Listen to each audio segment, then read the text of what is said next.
So, what was survival mode? This one is for you. I used to live from this mindset, yes, survival mode. So I'm not speaking about the survival mode ya yenye you're not doing good financially and una survive. I'm talking about another survival mode that comes off for relationships. So personally, I had so much trauma growing up. So uh, personally, my third eye ilikuwa inakuwa open like 24/7. So you start over analyzing people's tone, body language, um, any little movement wanafanya, like it affects you. So so this means like uko in a cage, like you really depend on people's energy na venye wana react towards you, and then you push people away, even the people that really care about you, you push them away, and then you become unpredictable. You see, 1 minute, for instance, ukiwa na watu, you're happy. The next time they see you, uko a little bit depressed. The next time, so uko flip floppy. So one thing about this, let me tell you, mimi I burned so many bridges until one day kuna mtu aliniongelesha akaniambia, man, you are operating from a system of a victim mentality. Yeah, the past, kuna pastor fulani kwenye church yenye nilikuwa naishi, I have talked about that church. Yeye ni aliniita akaniambianga hii stuff it's lazima to deal nayo head on. What would happen, I would push them. So one thing is that I was say they used to want to celebrate my birthday na mimi nilikuwa naenda missing. You see, one of the things that I become uncomfortable with, it's when I start becoming the center of attention, unaona. So vitu kama birthday parties, mimi, like, they become threatening. You see, I don't really care much about them. So wakiplan vitu kama hizi, like, I go missing and I'm staying in their property. You see, so wanaleta keki, mimi nilishajipea shughuli juu it makes me feel uncomfortable juu you're so uko guarded and it's so hard to let people in juu you fear that they are gonna hurt you. You see, and I could not put a finger as to why nilikuwa nafanya hivi. Wase nahisi mara moja, like, if there's one thing I regret a lot, ni wase wenye wamejaribu kunicelebrate and I never give them a chance. Like, kuna vitu nilikuwa nafanya hadi sahi I think about it. Like, there's one of my friends wenye walikuwa wananiambia, walinipelekanga theater to go and watch a movie and it was my birthday.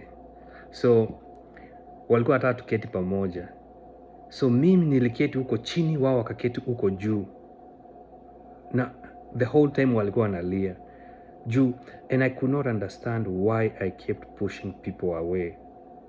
You know, sikuwa na understand kwa nini, like, if people get close to me, nina feel very uncomfortable.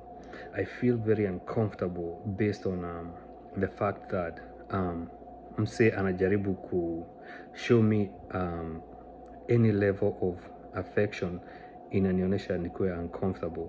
So one of the gentlemen, and this is where I knew that, yeah, I'm struggling with something that I don't really know. Nakumbukanga tulikuwa something happened and the guy came on his knees crying. Mimi nilikuwa nimewakosea na nilikuwa nimesema I am not gonna apologize. That was my mentality, like, sita apologize in any single way.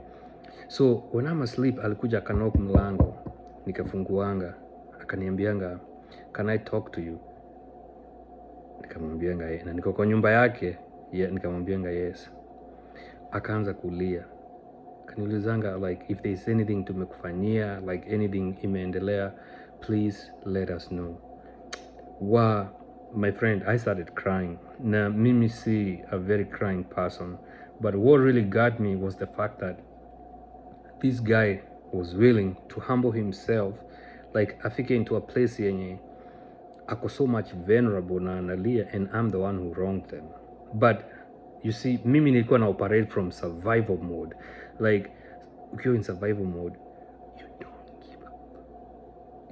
You say sema loud.